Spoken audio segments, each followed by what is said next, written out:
Well, I think from the outset, tracking a journey of me, a Westerner, coming into Japan, being a music man, being here, is quite an interesting story, especially of how I came to be here, which was by accident. My introduction to Japan started right here at the Indooroopilly Hotel in Brisbane, Australia. In the summer of 2016, I met Erika Onishi, a really nice Japanese girl who was over here in Australia on a working holiday. One day, she came into this hotel. This is a place where I regularly perform as a musician.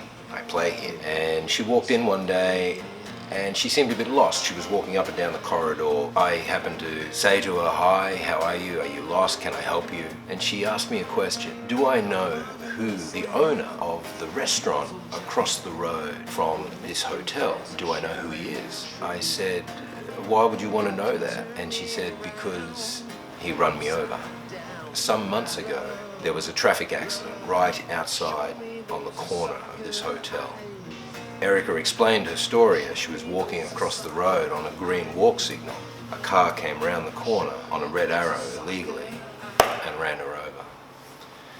Obviously, this was pretty traumatizing. She broke her coccyx or tailbone as well as other injuries that she sustained, so that put her in hospital for quite some time, and she was unable to walk properly for a long time. With her being in Australia, travel expenses covered most of her costs as she progressively recovered and got better. But there was a small gap in the payment system.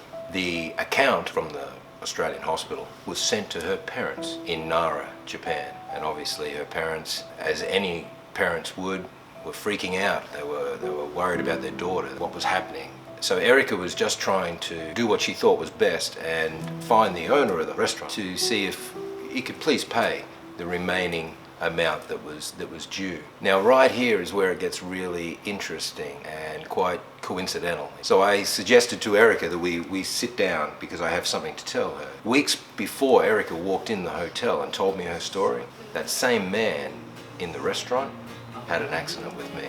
He had a car accident with me during this time. Police that came, we exchanged details. He basically ran into my car. I didn't know who this guy was. It was just a random accident. Accidents occur. So I had all his details on record. I thought this was bizarre. Here we are having this Japanese girl walk in. This common denominator happened to be this guy across the road at this restaurant that we both had something in common with. Anyway, to try and explain that to a Japanese girl with broken English was quite difficult. Anyway, I turned around and I suggested that I can help her. Being unfamiliar with Australian law, compensation, things like that, I was able to lead Erika through a process which helped her obtain the appropriate compensation for her accident. Also, please and appease her parents back in Nara.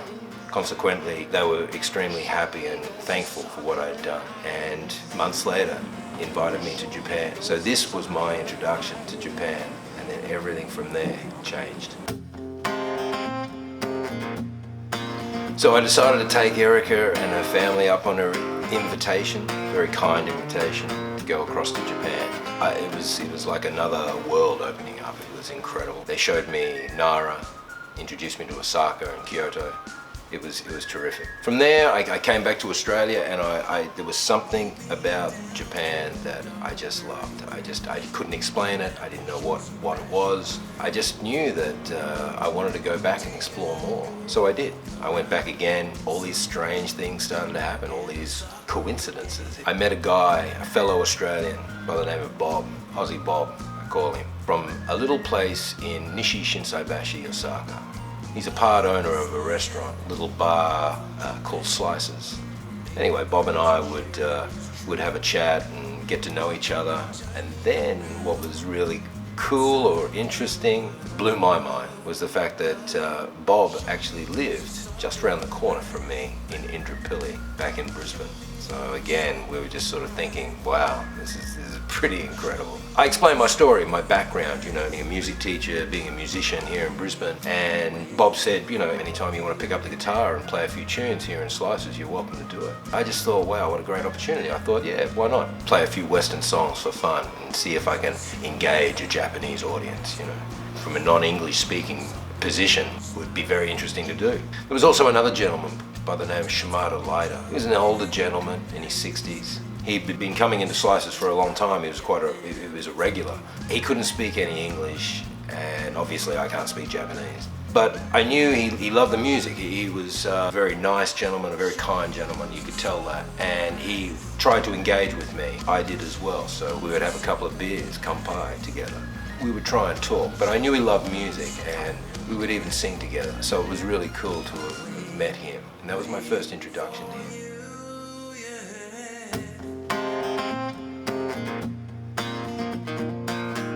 So by this stage, I'd done multiple trips back Osaka, Brisbane, and I just knew there was something special about Japan. I just couldn't get enough of it.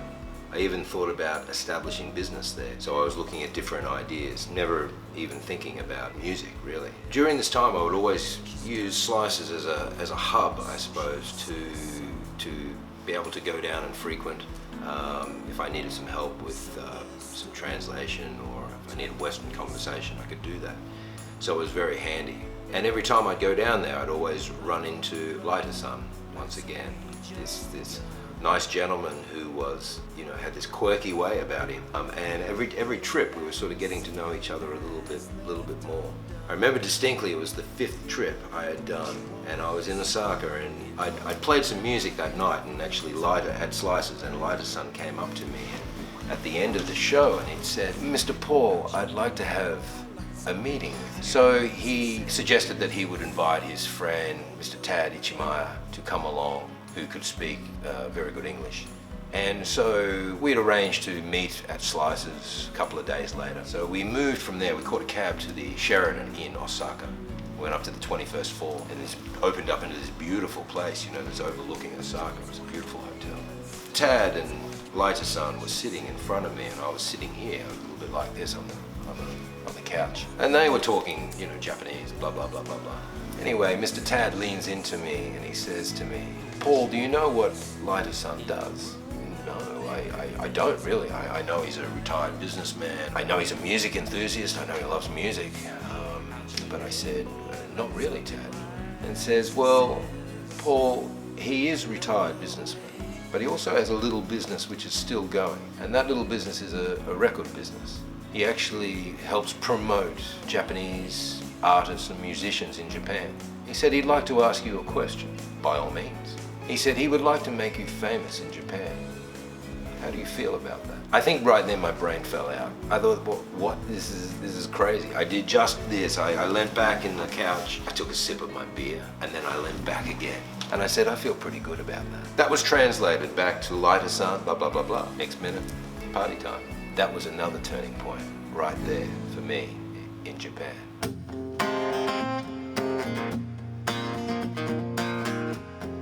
Leiter-san and I had a series of meetings after that to organize a promotional tour. So that would involve me getting together some songs, mainly Western songs that would be familiar to the Japanese, and also filtering in some of my own original music as well. I remember us being out one night. It was Leiter-san and myself, and we were at a karaoke bar in the middle of Osaka. And you got to remember the funny part was with Leiter and I, as it still exists today, is that he can't really speak English very well. I can't speak Japanese at all, really. So the communication is quite strange. I remember us, just on a side note, I remember us being somewhere, and I was talking to a guy who was Japanese, but he could speak English pretty well. And he said, "Oh, this is your manager?" I said, "Yeah, this is Leiter-san." "Oh, you can speak English?" I said, "No." And he said, "Oh," he said, "so you can speak Japanese?" I said, "No." He said, "How the hell do you communicate?" I said, "Well, it's very difficult, you know, but we find a way. We do it through body language. We do it through all sorts of ways." But every time I'm with him, it gets a little bit easier. Anyway, we were at this karaoke bar, and this is before going back to Australia, and Lighter-san suggested that I do a Japanese song. I'm thinking, oh, Jesus, I gotta learn Japanese. I don't know if I can do this, you know, to take the time to do it right, to do it justice. And then right there on the screen above, there was this song that came on, and he's pointed to it, he's gone, that one. And it was a song by the name of Mary Jane on My Mind by a Japanese artist called Tsunoda Hiro. I'm looking at it and I'm thinking, yeah, okay, I can do this. It was sung in English, which was great. So I went back to Australia, I put together the set list, I learned Mary Jane on My Mind, and I actually put a little bit of a different spin to it in an acoustic form. I came back to Osaka and I played this set all around Japan. We were going to Tokyo, we were going to Kobe, Nagoya, Shizuoka, we were going to all the places. I remember us being in Tokyo. We just played the night before in Roppongi. Lighter-san and I were having lunch, and he said, Paul-san, he said, I think Hiro has a studio around here somewhere. Maybe we should go and have a look, see if we can find it. Might make for a good photo opportunity outside the studio. I said, yeah, why not? So we hopped in a cab. We get to this place, this little studio tucked away in the suburbs of Tokyo, and it was called Wild Music. And we were there, drum school and recording studio. Anyway, we got some photos, sure, but we went one step further. We pressed on the intercom. Next minute, we were inside, and we were upstairs. Lighter-san was talking to the lady behind the reception desk, and I'm standing there and just watching a few of these people walking around the room. Next minute, there was this guy that came out of this room, and he walked straight towards me. And I remember him having the brightest teeth I had ever seen. Sure enough, it was the man himself, Tsunoda Hiro. We introduced each other, and it was a really nice moment, because he said, you know, wow, what a lucky day for both of us. He said, I'm rarely here at the studio.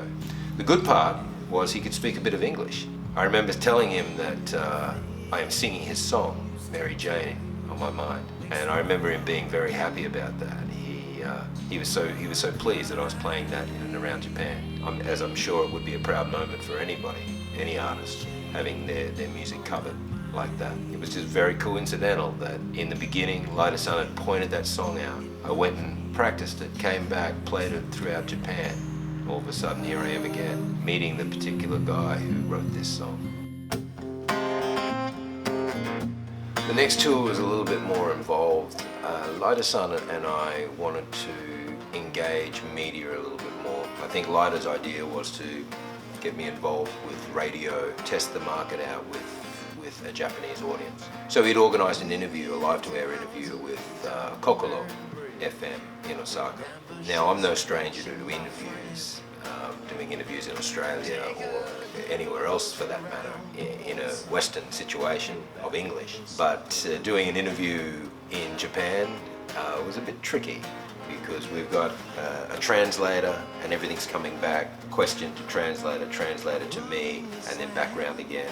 It requires a lot of concentration, but it was great. It worked really well, and all the staff at FM Kokoro were fantastic and very supportive, and they invited me back, which was a good sign. So we did a few radio engagements around Japan, especially around the Kansai area. The next one we did was in Nara Prefecture, in a place called Gojo City. This sleepy little panoramic city. It's beautiful. It's a beautiful little place. I was out there to play a live house called My Dream, run by a Japanese gentleman by the name of Kozo-san. And everyone I met through that little live house, really lovely, beautiful people, great little musicians, and a great little hub. So I was playing that night at My Dream, but during the day we were doing a radio interview. On this occasion we didn't have a translator, so luckily the DJ could speak just a little bit of English, and I was able to understand just that little bit of Japanese to get me through. But quirky situations once again. I'm doing a live-to-air, picture this, I'm doing a live-to-air. I got my guitar, I'm playing. Right at the back of the studio, behind the DJ, is a glass wall, and which opens up into this gym area where everyone's doing their exercise. And during this, I mean, all the interviewers getting broadcast into that gym, so they're hearing everything I'm saying, everything I'm singing. And then right there in front of me is this beautiful Japanese lady on an exercise bike with headphones on. And she's just going along, you know, with the music. And I'm thinking, wow, this is crazy. Where else in the world are you going to get this? It was just one of those beautiful moments that I encountered in Japan.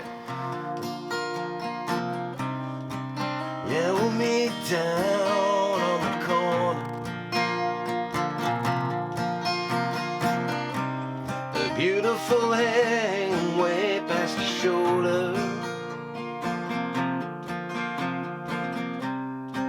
She got a smile that will melt your heart. My Japanese angel loved you right from the start. She talks to me and she's loving me like an angel. And she comes to me like I want her to be my Japanese angel. Gojo City, I love being there, and I genuinely love playing there. It's a great little place to be. I think about 45 minutes away from Nara City. But I also had this experience in Shizuoka when I played in Shizuoka. Here I am being invited to a show, a performance by a very famous Japanese lady by the name of Oguramaki. I'm in the crowd watching her show with Lyda-san, and then next minute we are meeting her backstage after the show, which was a great experience. So I'm thinking, well, okay, I sung Sonoda Hiro's song, maybe I can sing Oguramaki's song. So the only one I can do at this stage, I think I'm up to la la la la la la la la la la. That's about all I've got, which is the chorus line. The rest of it's in Japanese, so I've got to learn it, or put it into Western, one of the two.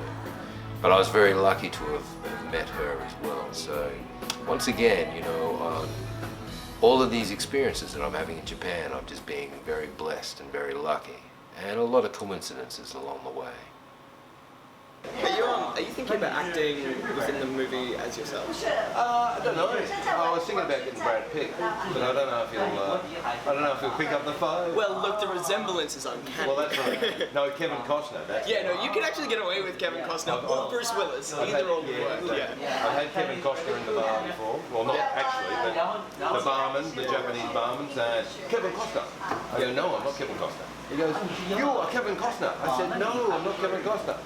Third time he goes, "You are Kevin Costner." I said, "Okay, I'm Kevin Costner." Kevin Costner is in my bar.